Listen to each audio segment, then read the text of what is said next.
Please welcome to the stage Mililani Johnson. Good afternoon. I hope you all had a great lunch in connecting with your colleagues. I want to take you back to 2023 when I served on the HBCU Digital Learning Infrastructure Council and later the Equitable AI Council. Those opportunities opened doors for me and pushed me to grow in ways that I never imagined. During this time, I was able to earn 2 degrees at Lawson State Community College in Birmingham, Alabama, and I'm currently, thank you. I'm currently working on my 3rd degree at the University of Alabama at Birmingham.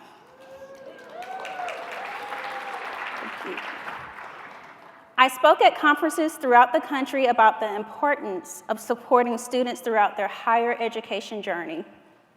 But like so many students, my path was far from easy. A few semesters before graduating, life threw obstacles my way and tested me in every way you can imagine. On top of managing my own mental health after a life-changing event, within 2 weeks, my son was diagnosed with cancer. And suddenly balancing full-time work, caring for him, and trying to stay in school, there were moments where I questioned whether or not I could finish. Then one day, I opened my GroupMe chat, and there was a message from my instructor saying, "You can do it. You're halfway there through the semester." Just a few words of encouragement, but exactly what I needed. In that moment, I made a decision. Giving up was not an option. I revised my plan, I got back up, and I kept moving forward.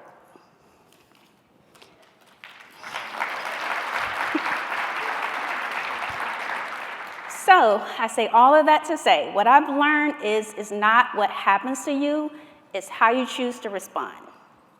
And sometimes all it takes is just one person, just one person to believe and help you make it to the finish line. Standing here today, I can say that being a part of Complete College America has helped me professionally and personally, and it taught me not only the importance of completing college, but also the responsibilities we have to support students who are facing challenges that we often can't see, such as my own. The last time we were here, I asked a question to the panel. What specific actions can our institutions take to implement intentional strategies and go through and all in and becoming more student-centered? Today, I want to leave with you an actionable ask. Find one student, just one. Connect with them, encourage them, support them, and most importantly, share your story on how you completed college despite the obstacles you faced. Because next year, when we return, I want to hear all about it at our annual convening. I want to hear how you changed that student's life, and not just their life, but most importantly, generations to come. Thank you.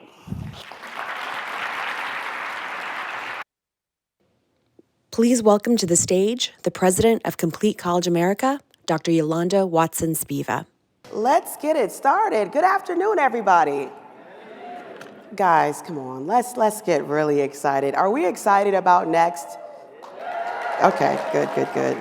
I hope you've had an invigorating morning. I know we had a wonderful night last night at the Ravens Stadium, and we were hoping to expose you and get you excited about the what's next for maybe the Ravens if you're a Ravens fan, but I think we actually added more Morgan State University Bears fans last night.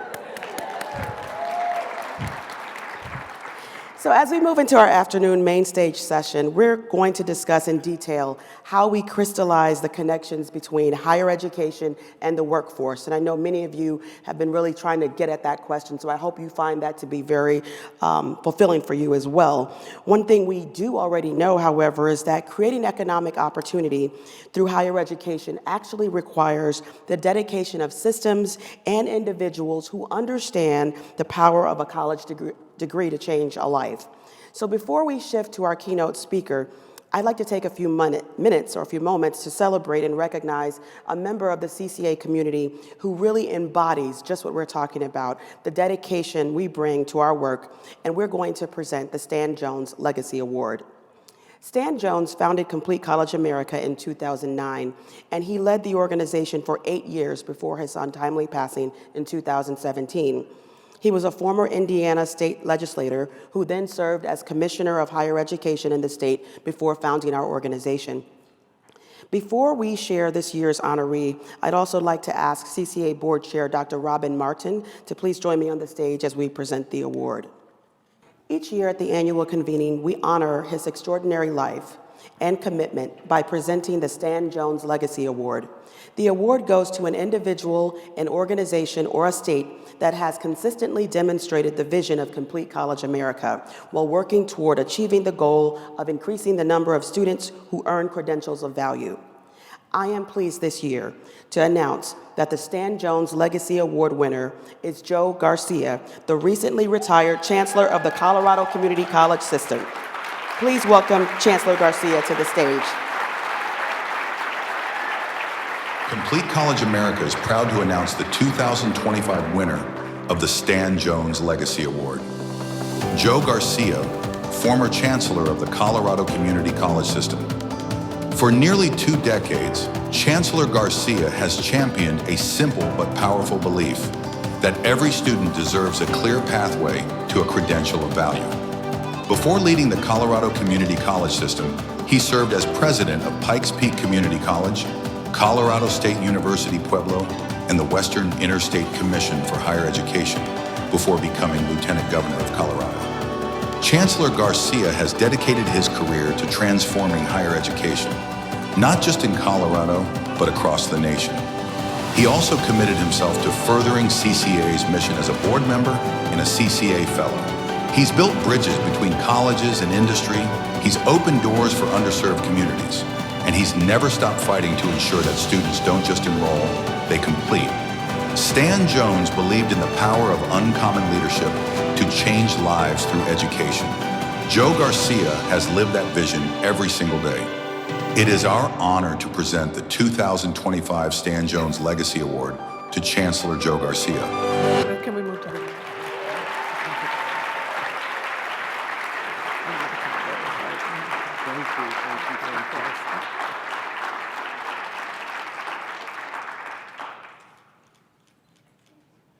Right. Thank you. Stay there. Stay right there. Thank you. Thank you. It is such an honor and a pleasure to celebrate my former board colleague, Dr. Joe Garcia. For decades, Joe has been building bridges between community colleges and industry, between policy and practice, and between aspiration and achievement.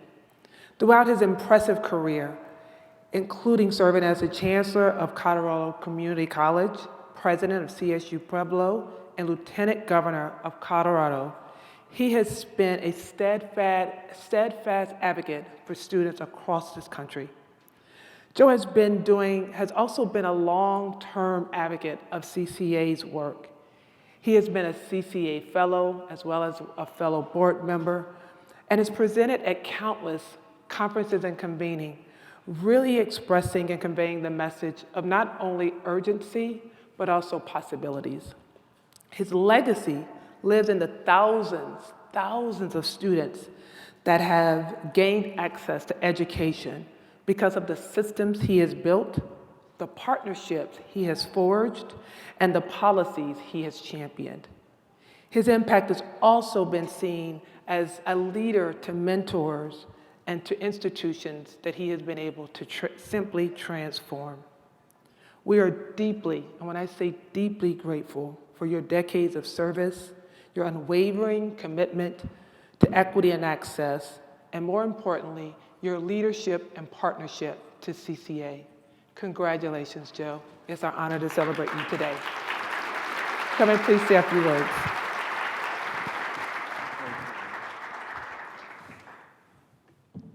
Wow.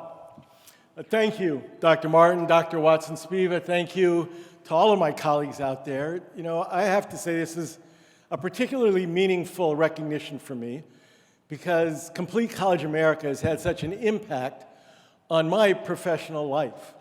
When I started as a community college president more than 25 years ago, we were very much focused on enrollment, on creating access and signing people up.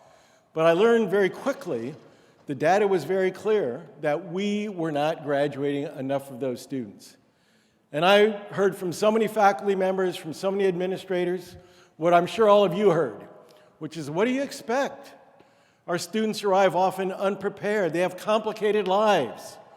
I even had one faculty member say to me when I started at Colorado State University Pueblo and was focused on trying to improve outcomes, and this faculty member said to me, if you want better outcomes, bring us better students. Well, I'm sure you've heard something similar. But CCA, throughout all my time in higher ed, has essentially been a lifeline for me, a place I could go and find others who cared about what we all know that matters, and that is student success, not student enrollment. And we all know there are ways to improve outcomes, but it takes focused and shared effort.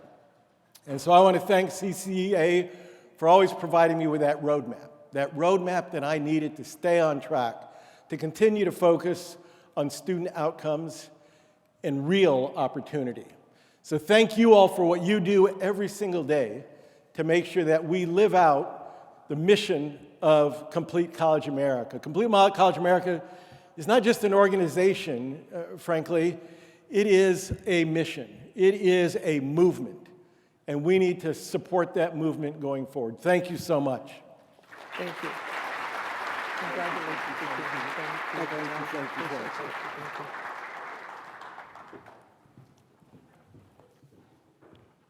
Congratulations again, Joe. Let's give him one more round of applause. Now it is my pleasure to introduce our keynote speaker for today, Dr. Chike Aguh, a leader whose career truly reflects the transformation of what we are here to discuss today. It is the connection between higher education and the future of work. Chike has spent his entire career expanding opportunities for everyone. He is currently the advisor at the Harvard Project on Workforce, as well as the McChrystal Group. He previously served as the Chief Innovation Officer at the U.S. Department of Labor, where he led major efforts to use AI, data, and emerging technologies to advance and protect American workers, including helping drive over a $2 billion transformation of our unemployment insurance system. Chike's career spans classrooms, boardrooms, and serving in the highest level of our government. He has taught in the nation's largest school district and led a nonprofit that connected over 500,000 low-income Americans to digital access. His work is tirelessly, is unmet, and he's also worked in higher education and strategy. He now brings that commitment, his commitment for higher education, K through 12, to his public service role as the vice chair of the Maryland Higher Education Commission. A son of a Nigerian immigrant, he is a Fulbright scholar with degrees from Tufts, Harvard, and Wharton. And he brings a powerful perspective on what it takes to not only build systems, but create real opportunities. Today, he'll challenge us on how to not only just study the skills gap, but really how to close the skill gap. After his remarks, Chike and I will sit down for a quick discussion, and then we're looking forward to taking the audience questions. So please join me in welcoming this year's keynote speaker, Chike Aguh. Thank you. Good afternoon. Let's try that again. Good afternoon. Welcome to Maryland. This is my home state. We are so grateful to have you here on behalf of my governor, Wes Moore, our Secretary of Higher Education, Sanjay Rai, our Deputy Secretary of Education, Elena Quiroz-Levanes, and just so many other leaders who I'm sure are in the audience, but also out doing work for students and for workers. We are grateful to have this convening here today. What I hopefully will do over the next 20-ish minutes, we are here with Complete College America. When we think about Complete, we generally think about how do we get students through. What I want to invite us to think about today is not just about getting students through, but what are we getting them to? What is on the other side of completion, and how do we prepare students for it? Because if what they complete does not prepare them for what they are getting to, completion doesn't matter as much as we think it does. And I do contend that it matters, but we have to make it matter. And so I look forward to having this conversation with you, and then myself and Robin will have a conversation and really hopefully look forward to questions from you, the audience. So I want to introduce myself a little bit. You heard a little bit about me, but I want to just introduce kind of a couple of perspectives that I bring to this conversation, which inform how I think about this. One of them is as a policymaker. You heard I was Chief Innovation Officer at the U.S. Department of Labor, but I started my career 20 years ago as a policy official in the nation's largest school system, being New York City under Mayor Michael Bloomberg. Continued my career in education in Massachusetts under Governor Deval Patrick for his Secretary of Education. And so I very much think about all the parts of the human capital stack, from K-12 to workforce and local, state, and the federal government. I also bring very much a private sector perspective, been a corporate strategy leader and management consultant in the technology industry more than once. And very much, you'll see me holding a picture of an uncut silicon wafer at IBM's historic Yorktown lab during my government service. But I very much bring that perspective. And then lastly, very much an academic and still an educator where I started my career. So currently at Harvard University, the project on workforce at Northeastern University, where I'm a senior fellow. And so you'll see me switch between different parts of my brain as we have this conversation. And I think those switches are not just for me to make. They're for all of us. I did not have the good sense to be born in the state of Maryland. I was born and raised in the state of New Jersey, and so I grew up watching a lot of the Yankees. And so anyone who has watched the Yankees knows who this is. This is Yogi Berra. People who watch baseball will know many of his famous Yogi-isms. But the one that I love, and I say it a lot, my Maryland colleagues are sick of me saying it, but it's really important, about the importance of strategy. If you don't know where you're going, you will end up somewhere else. Let's say it again. If you don't know where you're going, you will end up somewhere else. And I will tell you right now, in this time, we cannot afford to end up somewhere else. When we think about our goals for higher education, and really I think for our states, for our communities, and for the country, they're not rocket science. They're harder than that. And they're harder than that because we're trying to do for every student what is in this picture. So if you look at this picture and you look at the very well-dressed young man in the middle, in the overalls and the yellow t-shirt, that was me in 1989. And this picture, even though it seems very pedestrian, shows us a lot of what we're looking for. The woman in red on the left of the picture, that is my grandmother. My grandmother, like the other three of my grandparents, were born and raised in a village on the far side of the world in Nigeria, in a part of Nigeria that even most Nigerians themselves will never see and never visit. None of her and the rest of my grandparents did not go past middle school. She is holding my little sister, who had just been born. And if you look to the right of the picture, the woman in the gray is my mom. My mom and my dad were born in that same village on streets that were unpaved then. They're unpaved now. There was no electricity then. There's not too much more now. They had Peace Corps volunteers in their classrooms. The only schools they went to were ones set up by Catholic missionaries because there were no public schools at the time because the British didn't choose to create them when it was still a colony.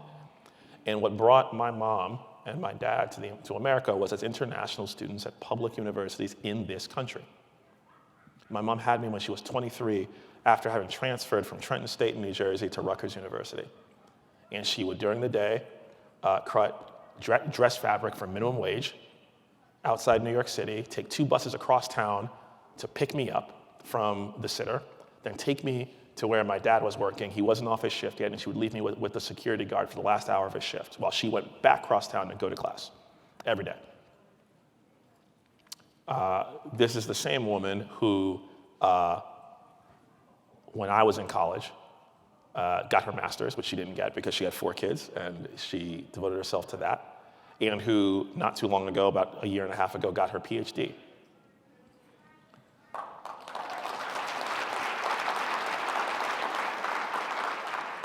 And that little boy, so well dressed in the middle, got to serve an American president about 40 miles from here.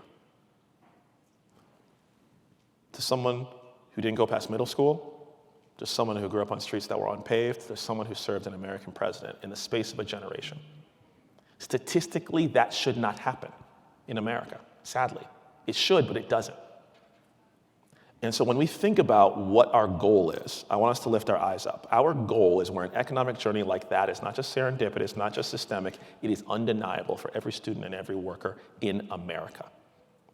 And the question for us is, how do we take students like my mom to the future?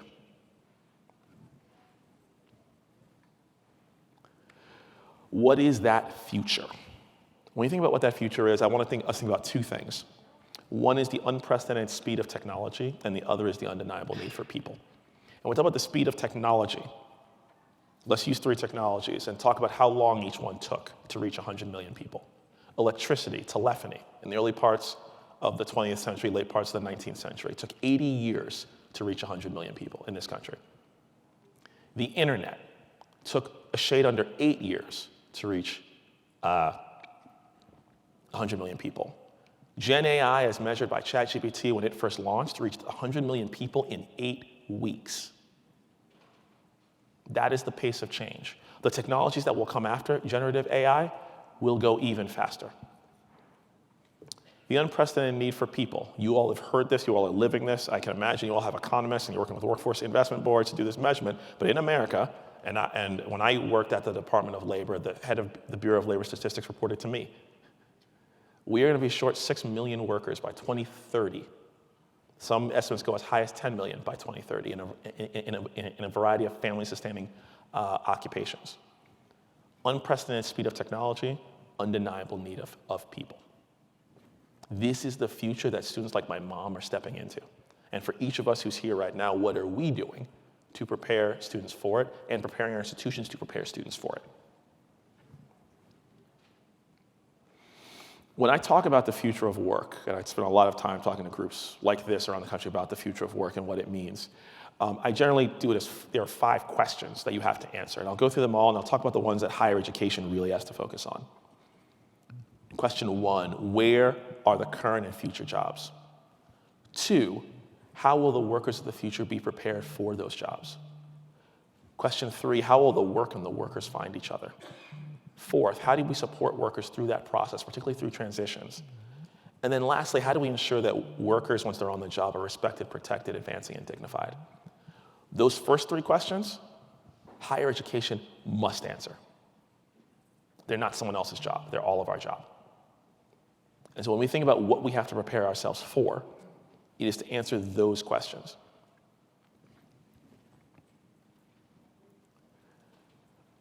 When I think about what higher education has to do in the future, and we're going to go around this kind of 4-circle Venn diagram, and you'll bear with me. Let's start in the upper left. We have to blur the line between education and work. I think each of us, if I went to all of your institutions that you work with and are in your jurisdictions, all of you have, I imagine, give access to some type of work-based learning for your students. If you're not doing it now, you're probably in process. That's great. We must go much further, much faster.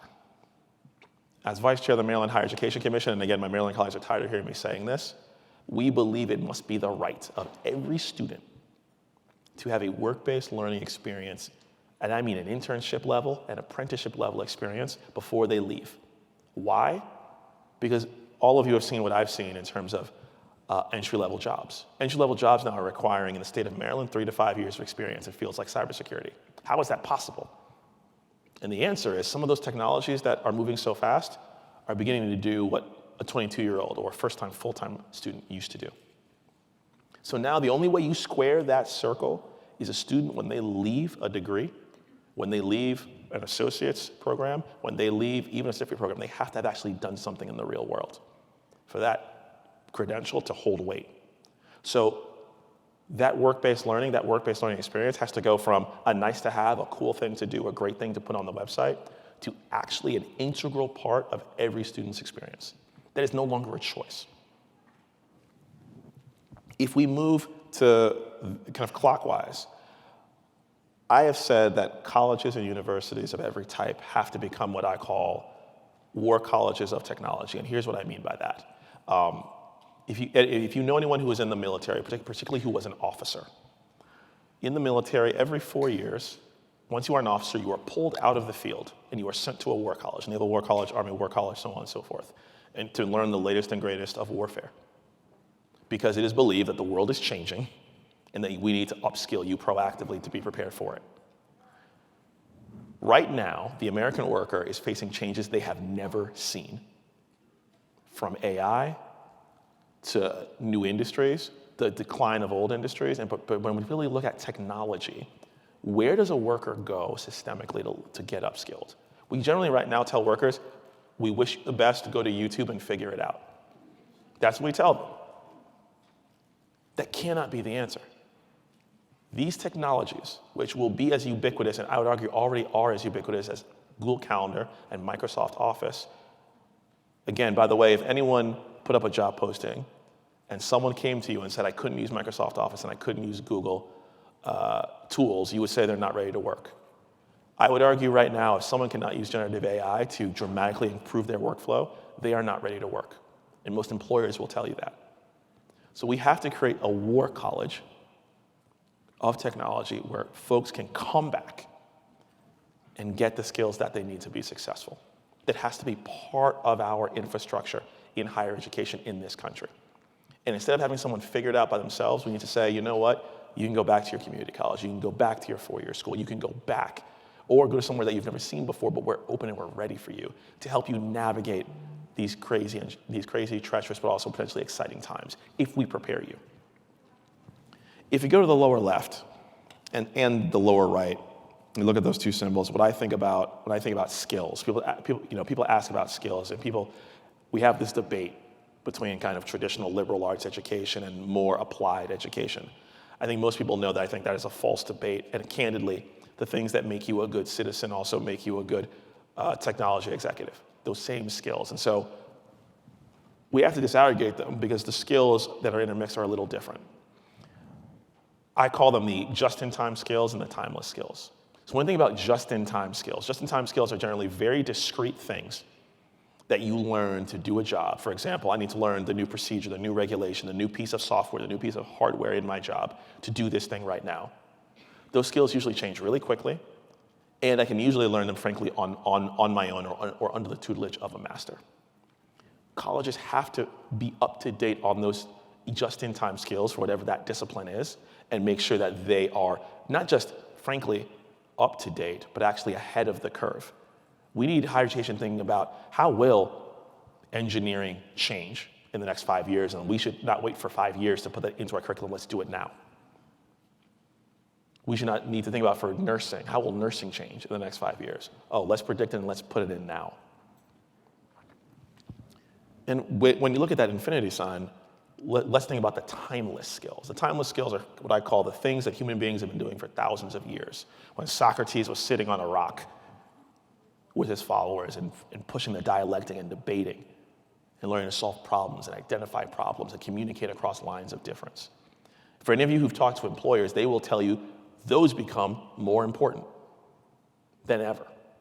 I remember when I was in the government, one of the roles I had was I was liaison to the National Space Council, which is basically a body that's existed since the Kennedy administration, to basically guide the nation's space efforts.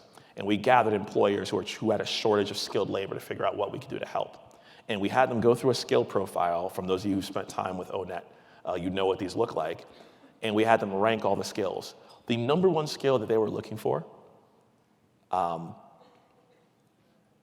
which they didn't see in people that they were hiring, was conflict resolution. And so what I would say is we need to protect those timeless skills. Some of them are in general education requirements. Some of them are just woven in through good teaching. But we have to think about how in every single student, as we prepare them for the future, gets a work-based learning experience, has access to a war college of technology or a war college of the future, are getting the just-in-time skills even before the time they need them, and making sure that the timeless skills are protected and advanced in their education.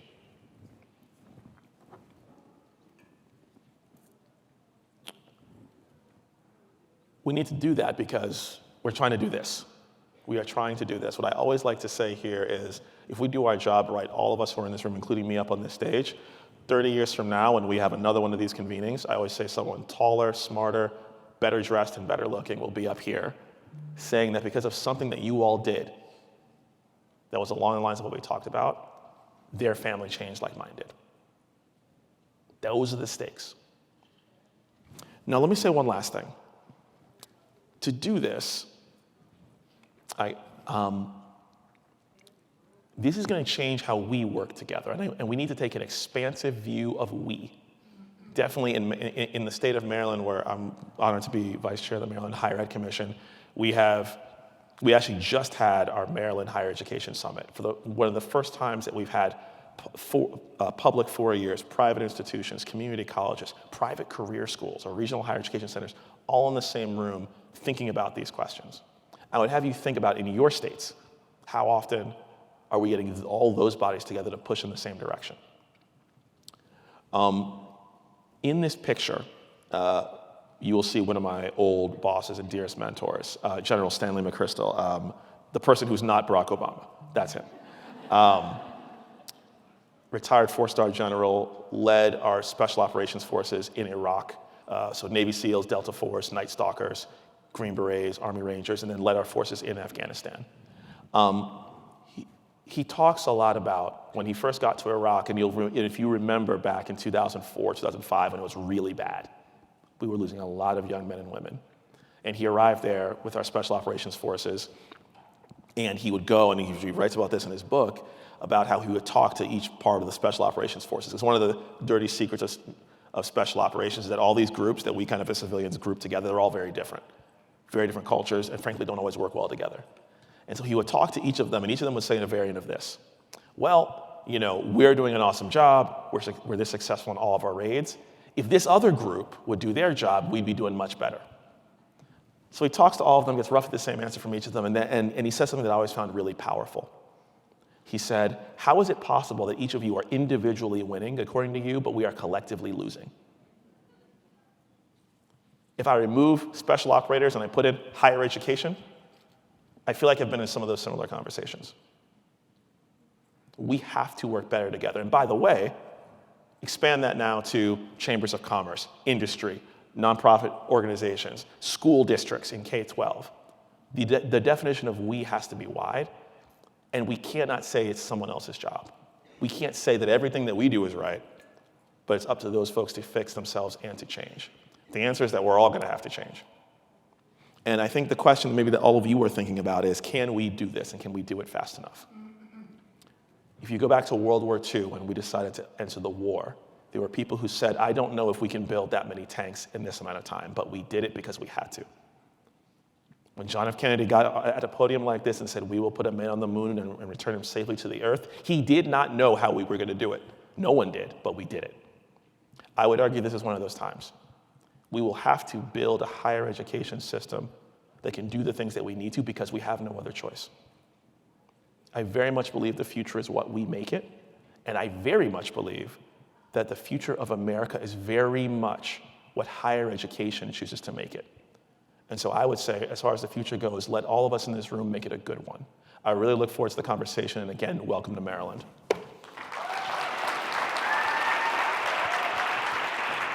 Please welcome back to the stage the Board Chair of Complete College America, Dr. Robin Martin. Thank you, Great speech. Great speech. So thank you so very much. I'm looking forward to this conversation. Absolutely. First of all, I just want to give a shout out to Baltimore. It has been great being in Baltimore.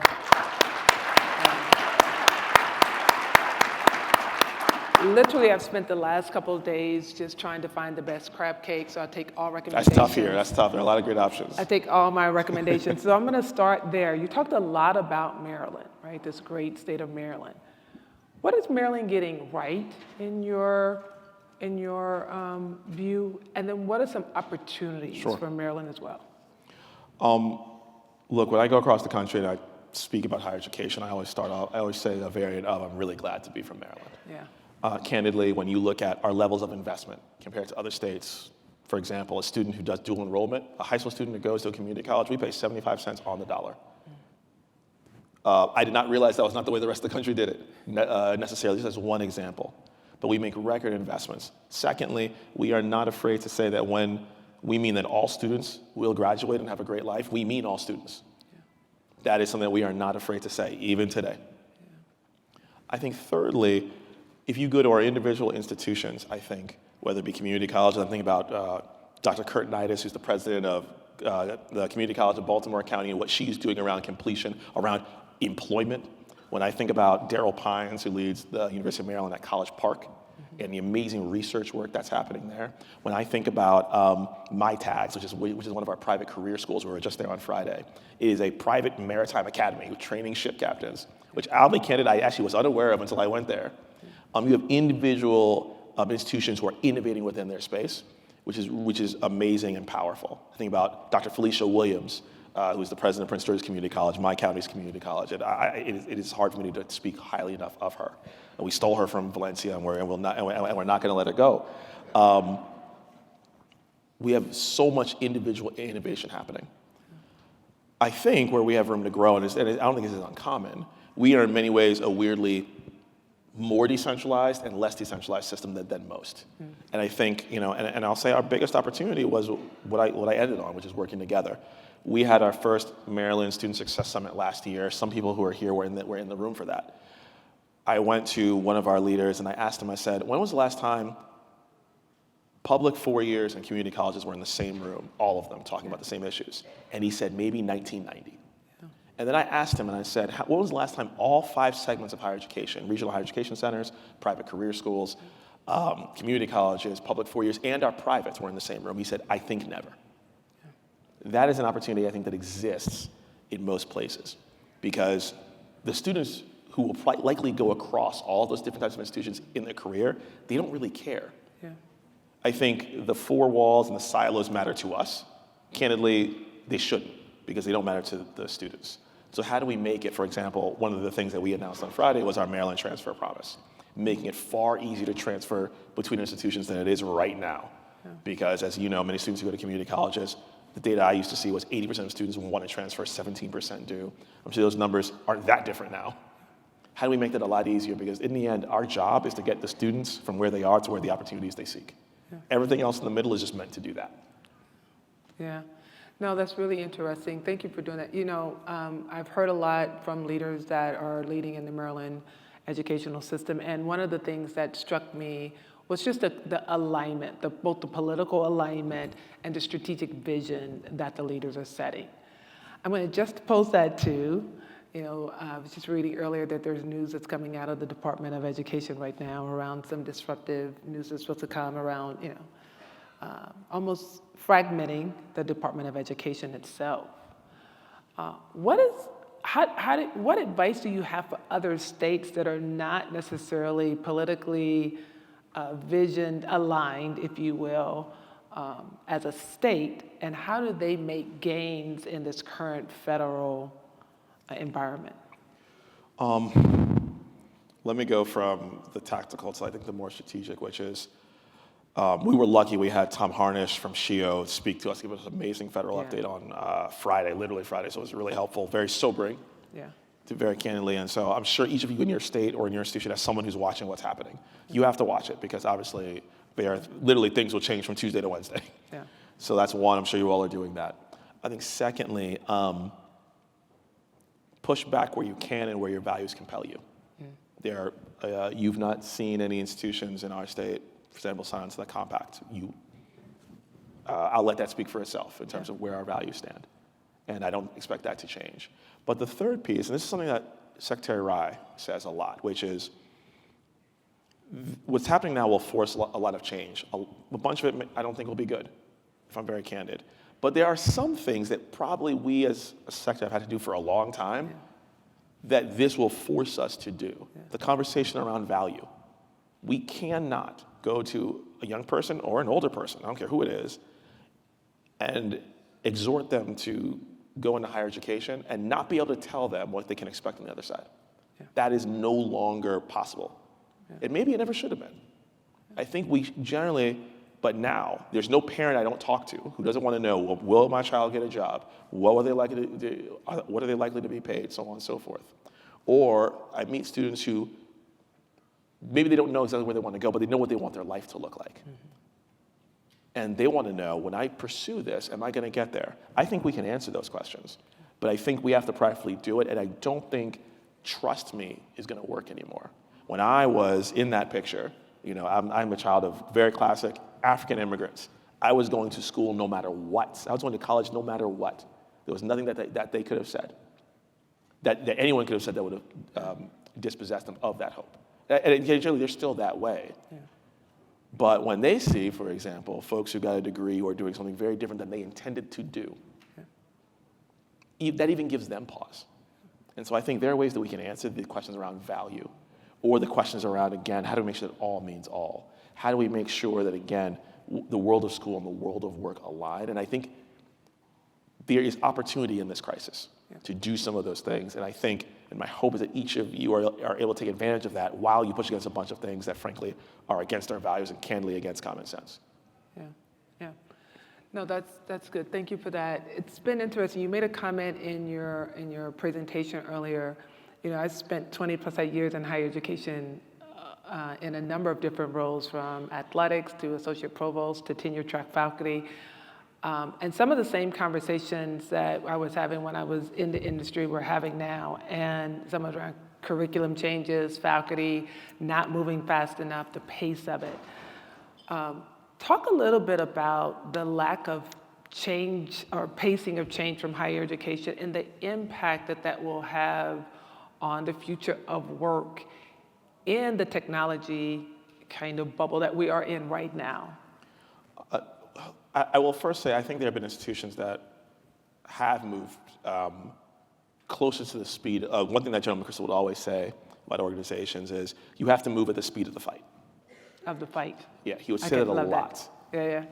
And there are some institutions that have done that. Again, I'll stick to Maryland for a second. I don't know if Greg Fowler is here, but Greg Fowler from UMGC, if you look at what he is leading right now, unbelievable in terms of its scale, in terms of how flexible it is, in terms of recognizing what students are bringing to the table, so that students can get to where they want to go as quickly as possible and as powerful a way as they want to. This is one example. So I don't want to say that none of that is happening.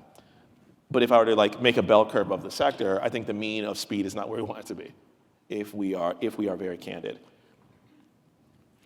A lot of times change happens when it's forced to happen. Yeah. And I've generally seen change happen at scale. And let me read the word at scale, when outside forces compel it, whether that be a governor, whether that be a federal change. And I think for those of you, and maybe the last thing I'll say here is, I generally find in any organization, no matter how slow moving, there is a person who has the changes they want to see in their head. And they're generally waiting for an opportunity. And so I would say for those, and I think some of those people are probably in this room, when you have changes that you're like, oh man, this may be the chance, take it. Take it. Rob Emanuel, who was the chief of staff to President Obama, his first chief of staff, he used to say, don't let a good crisis go to waste. And God knows we're in a crisis right now. And I would say, let's not waste on behalf of the students that we serve. Yeah, no, that's right. Thank you. I'm going to switch this a little bit to kind of the AI. All right, you talk a lot about technology. Sure. What are the most significant workforce challenges that AI is exposing? How much time do we have?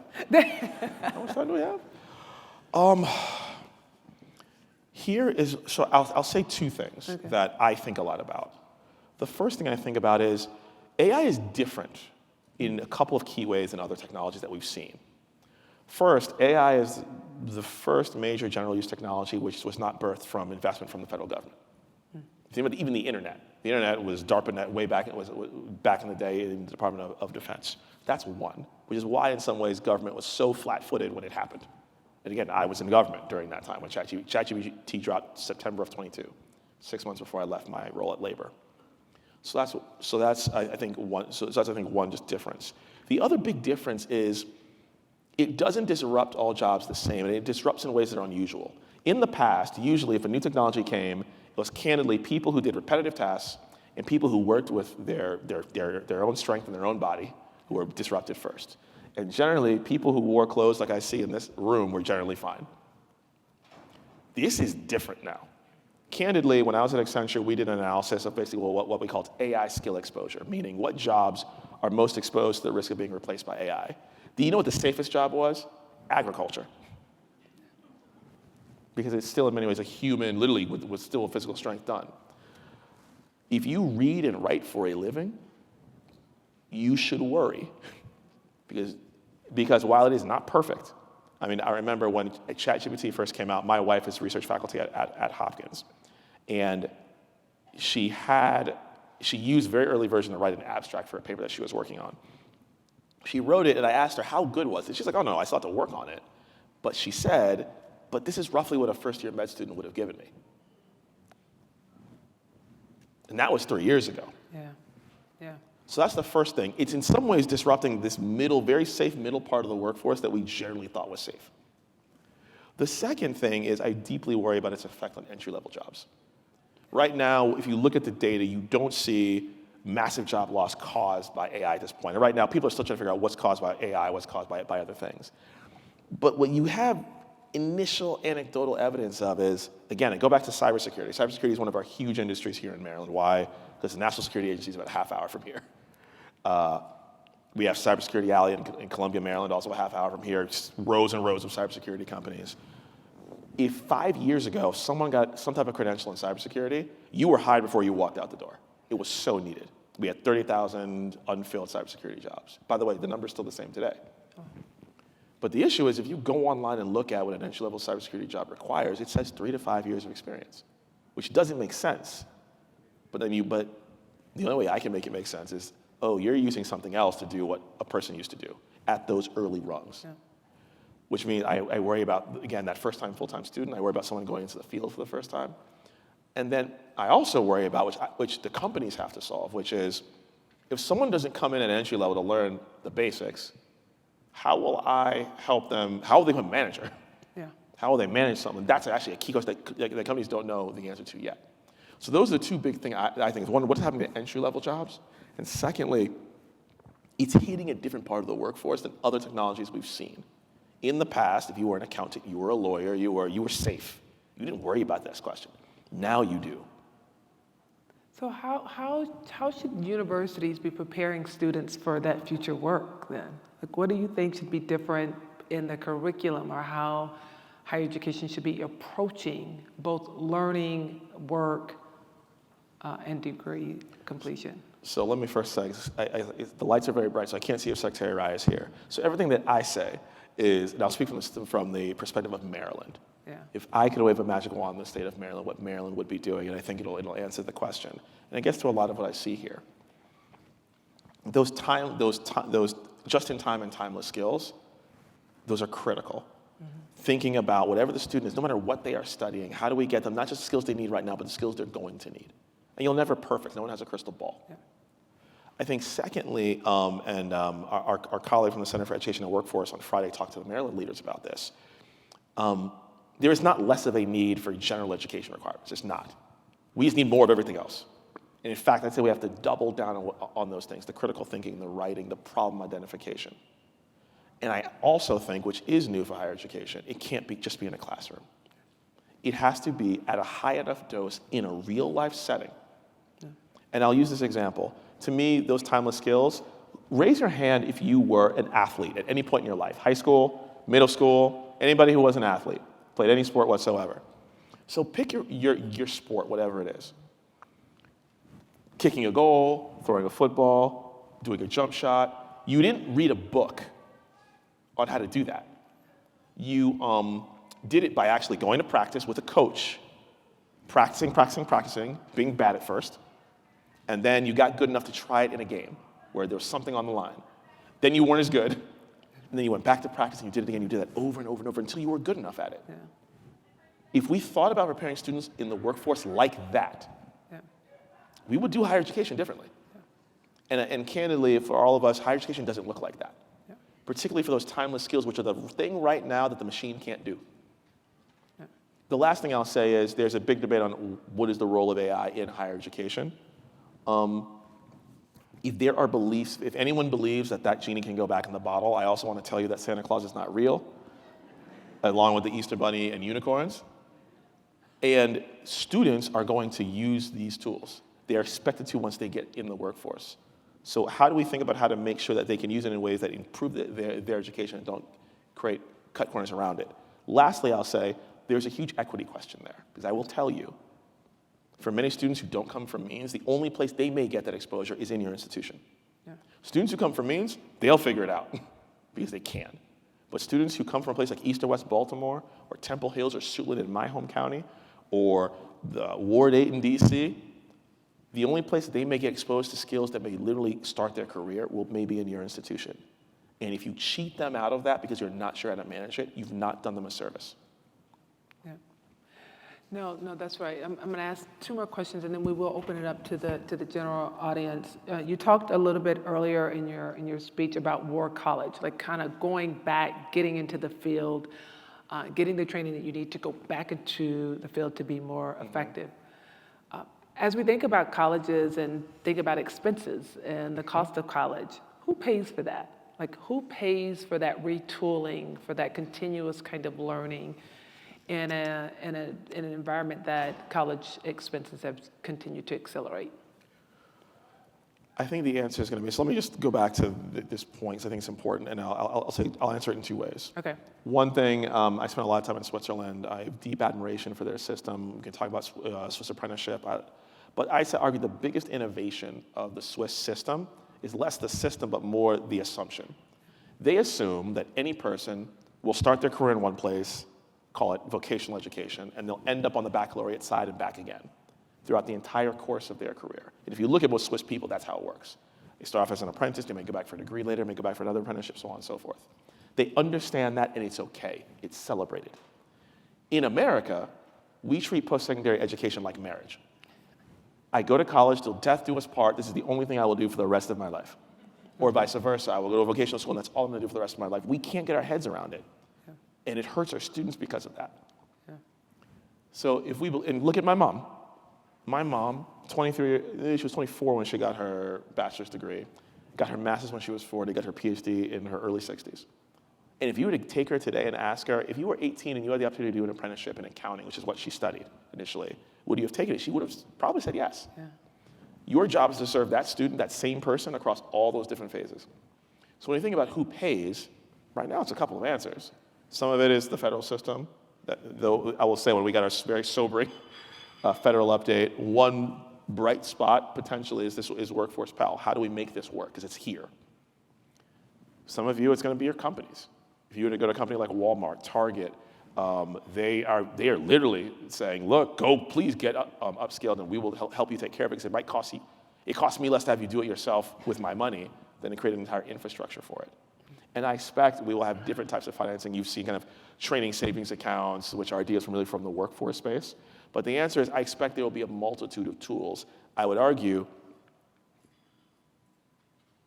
I don't want the cost of this on the backs of the most vulnerable who can't pay for it. That's right. Or the risk. That's right. And by the way, that's not to our benefit. Because if you see someone who that cost is on their back, people will take less risk that risk could actually change their career and their lives and their families' lives. If my mom had to take on that risk totally, I don't know if she would have done what she did, and I don't think I'd be sitting here. That's right. That's right. That's right. So cost equals access. Correct. Every piece of data has told us this. That's exactly right. Thank you. Thank you. We're going to open it up for Q&A. I think there are a few people around with mics, so please. Oh, thank you. There's the audience. because you can't see out You can't see at all. So the mics are in the middle of the aisle, so if you could make your way to the middle of the aisle, we'll start to open it up for questions as someone else is making their way up. If there are any tough questions, Sanjay Rai is here. There's questions. And he can answer them. That's right. But I do want to ask, as someone's making their way up, you kind of touched on this a little bit, but really around kind of the intersection between technology, access, and work. Yes. Like, talk a little bit about, in your experience, how do we do those three things well? How do we ensure that we are creating equitable access across technology, work, and I would even add learning in here, because sometimes we talk about work and education and degrees absent of learning in and of itself, right? Here's the way I'd answer this question. The answer to the question is, I think you just have to start. Van Jones, he has this phrase that he uses, which is, if you look right now across any demographic group, any sector, 99% of any of the people in all those different spaces know the exact same amount about AI, but just technology overall. And that amount is nothing. It's actually, in some ways, an almost equity moment. When I was at Accenture, we worked with companies who were trying to implement generative AI. We are in the infancy. Most organizations do not know how to master these technologies. So in some ways, you're asking a question to give access to a thing that almost no one has mastered. Yeah. Which is just a reality. So the answer is just to start. We used to say this to companies all the time, and it's true here. Start something simple soon. Yeah. Just get started. It'll be clunky. Yeah. You will mess up at first. But if you try and get it perfect, and I will say at times, higher education, we have a habit of trying to get it perfect before it gets to see the light of day, that is a recipe for doing nothing. Right. The goal is, how do we get started? It'll hurt again. Think about it being an athlete. You don't wait to get the jump shot perfect to do it. You have to do it. That's right. And do it in a game, and you will be embarrassed, and someone might boo you. It is what it is. But we have to take the same thing here, because the people that we're trying to serve, they can't wait. That's right. Because this technology and the ones that'll come after it are moving too fast. Thank you for that. Thank you. Question? And if you say your name and where you're from. Yes. Hello, my name is Orly Estrada. I am from the Virginia Commonwealth University, and I'm a financial coach. So my question would be, how do you get that buy-in from higher education institutions when it comes to investing in AI education, but also changing the mindset that AI limits critical thinking within students? It does the work. How can AI be incorporated in higher education as an asset rather than being viewed as something that prevents critical thinking within students? Like, an example for me that comes to mind is the liberal arts education, right? Sure. The liberal arts education is to think about critically how to write and how to read. How does AI fit into that picture of changing the narrative of what a liberal arts education is? I'm going to make an analogy, and it's not going to totally fit, but I think it at least directionally shows what we need to do. Before my time, if you wanted to do mathematical calculations in a higher education institution, you use a slide ruler. I've seen one. I don't know exactly how it works, I'm going to be really honest. But there was a similar conversation in the 80s about calculators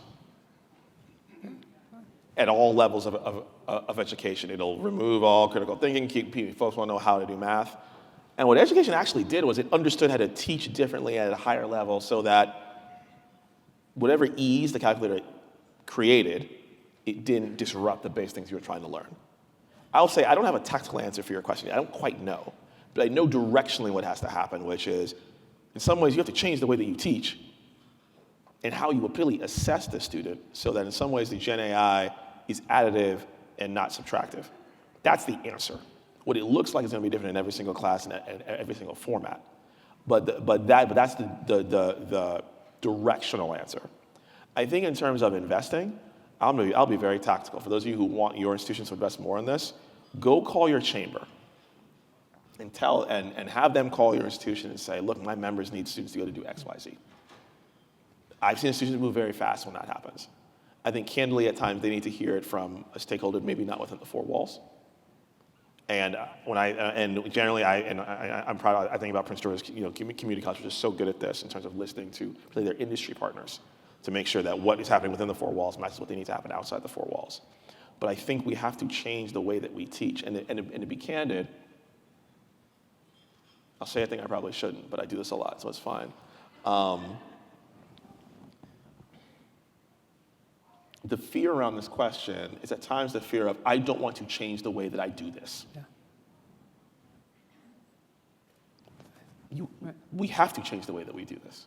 There's some things that won't change. There's still, I still believe to this day that the interaction between a student and a teacher engaged in almost an argument is still the most powerful way to have a student learn something and test their own thinking.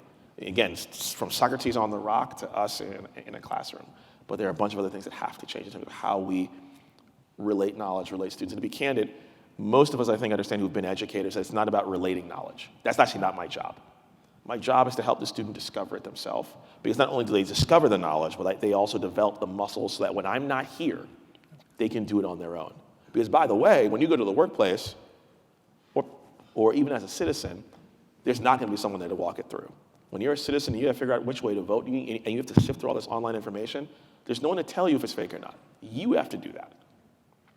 So I think part of our job is how do we figure out how to build the muscles and then use the tools to add to that. Again, do I want students using ChatGPT to write all the papers? No. I think that's still really valuable. But I actually think that's a bit of a red herring. If we can't figure out a way to teach in a way where someone can't do that and get an A, then we've not thought hard enough. I appreciate it. Thank you. Thank you. Thank you.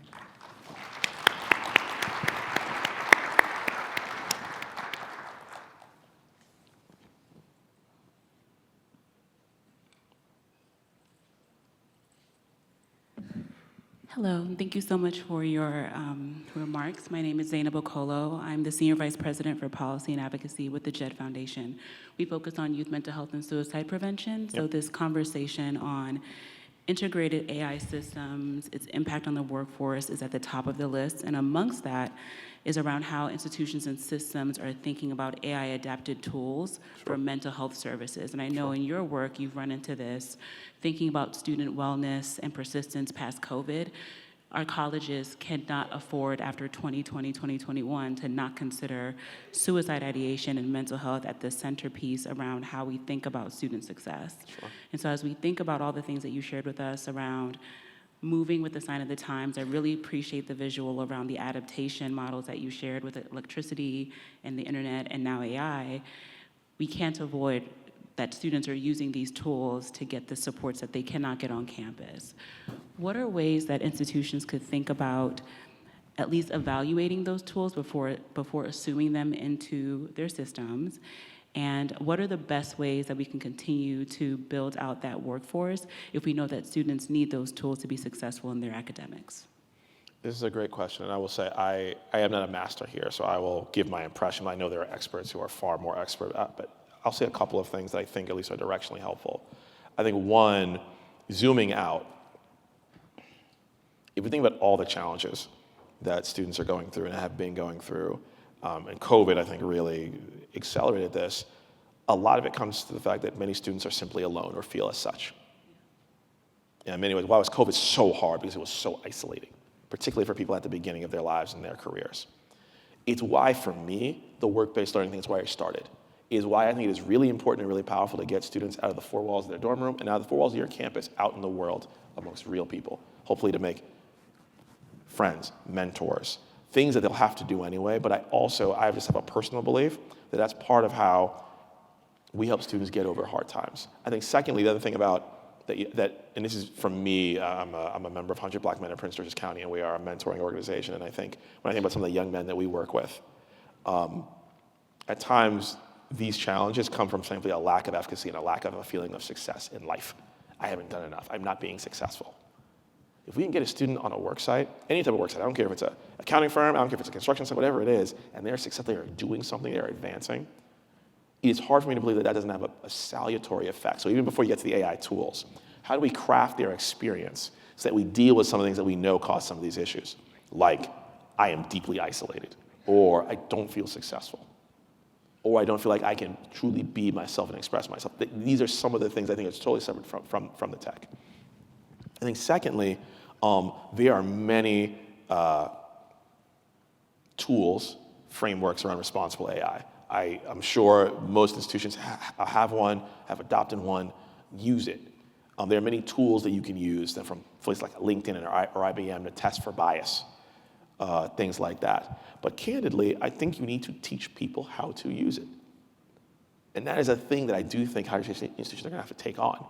If you're using a chatbot and it starts to say strange things to you, you should probably stop and go to somebody else and go to a mentor or someone in your. I do not know how widespread that type of guidance is. It doesn't feel widespread enough. And so that's kind of my answer. I think there are many tools to do that, but I actually go to the first thing, which is, and again, it goes back to our same thing, which is, it is easy to say the way I'm going to solve the mental health issue is to drop into the existing model of higher education these tools, and it'll take care of it. It is much harder to say, the way I've crafted this may not be quite right for today and the student's needs. Therefore, this experience may have to look different on my campus so that we may have less need for these tools. I'm not saying zero need, because I still think that they may serve a purpose, but I think we have to look more holistically about, are we giving the students enough success in real life? Are we helping them create those connections that they need, so on and so forth?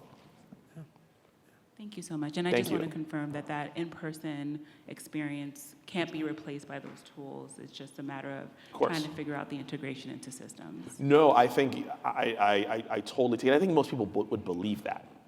But in the amount of work that you all have to do every single day, it is easy to not think deeply about, oh shoot, does this model need to look different? Versus the more tactical fixes. You guys, particularly today, in what is happening since January 20th of this year, I have deep empathy for how much is on your plates, but that deeper foundational thinking work I think is still necessary. Thank you so much. Thank you.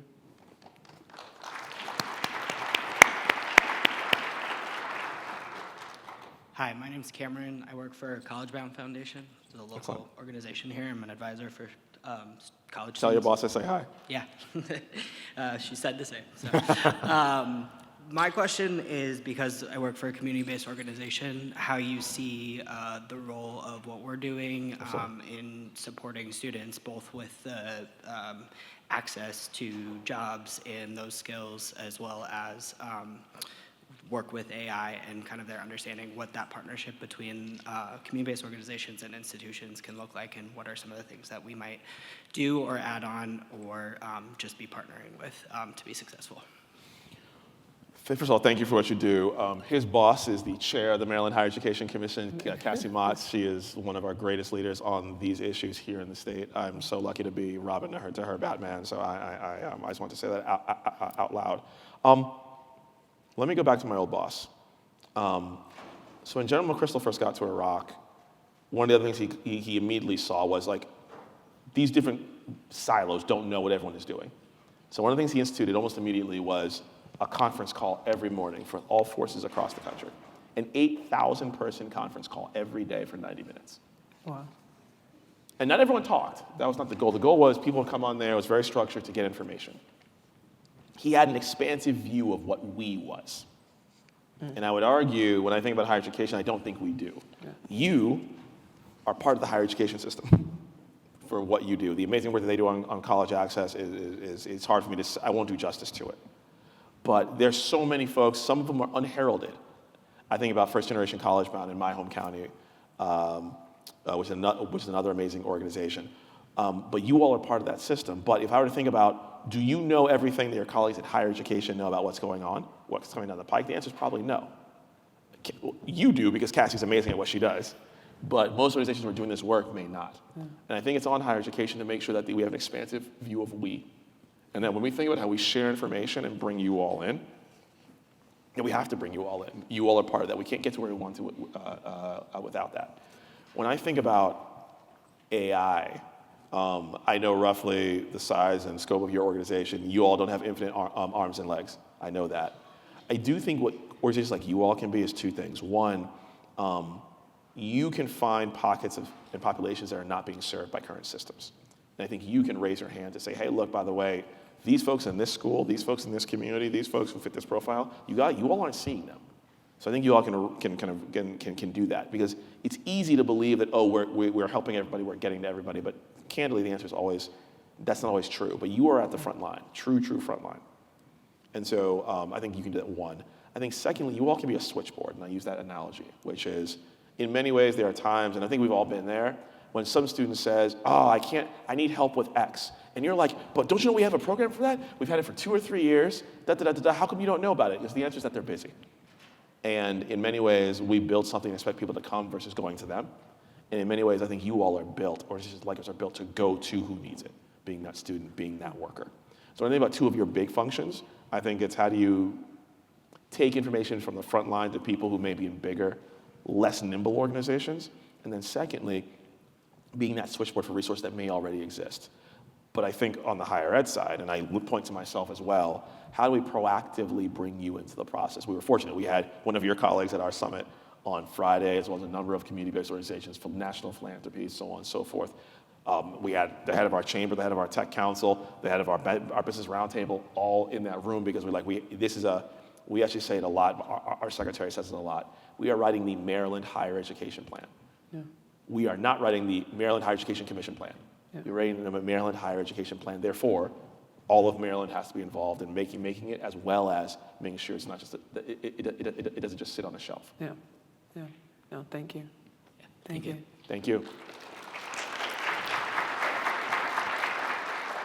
If you have additional questions, please make yourself a way to the microphone. I'm going to ask if someone is coming to the microphone.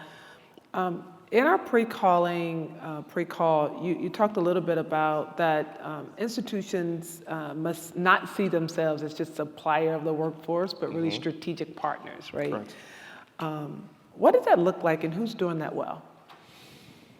So I use this analogy a lot, and this is and I usually use it when I talk to industry. Yeah. I say to industry, workforce development is not like ordering a pizza. You don't call and say, I need this type of workers, this many, and I expect them to be ready next time. Hot and ready. Like that's not how it works. Hot and ready. The best collaborations I've seen are what I call collaborations to the point of discomfort. Industry and institution talk too much. Like they're sick of seeing each other. And it's iterative. Hey, we're gonna make a curriculum for X role. Hey, is this right? Okay, no, this isn't right. I need you to move this first. This thing actually isn't important. This other thing you forgot. Do it again. Hey, we ran the class. And it's iterative. When I think the best partnerships, they're happening on a weekly basis. Yeah. When I think about partnerships, I think about Prince George's Community College and what they've done with MedStar around nursing, for example. And again, Felicia Williams, I'm not sure if she's here. I can't speak highly enough of what her institution have done. When I think about what Nova is doing, they're amazing, by the way, amazing market intelligence, economics tools that they have developed. When I think about, and I'll say a bunch of usual suspects that we probably say a lot, when I think about Ivy Tech, Sue Elsterman has been a dear friend for a long time, who has kind of gone forward to even bigger and better things. Austin Community College, doing amazing work with the semiconductor industry, and Merit America around basically creating training for frontier jobs for semiconductor fabrication. Yeah. Those are just a number, but all look very different, but the same thing is collaboration to the point of discomfort. All you do is you have a quarterly meeting of your advisory committee. That doesn't work. Yeah. You have to almost be sick of each other in terms of how much you interact to get to the level of effectiveness that you want. Now, here's what I say to industry. 2 things. You have to know what you want. Be super clear. Yeah. And then secondly, when someone comes out of that program that you helped design, the HR path into a seat in your company must be clear and easy. Yeah. That's on you. Right. If the institution is going to do all the work to make sure those students are ready and prepared. Right. So I think that's the construct, and I think those are some examples that are getting parts of that or a lot of that, of what I just said right. No, I love it. Thank you. Thank you. We're coming down to a close. We have another question. I'll make it quick. Thank you so much. This was a really interesting conversation. Thank you both.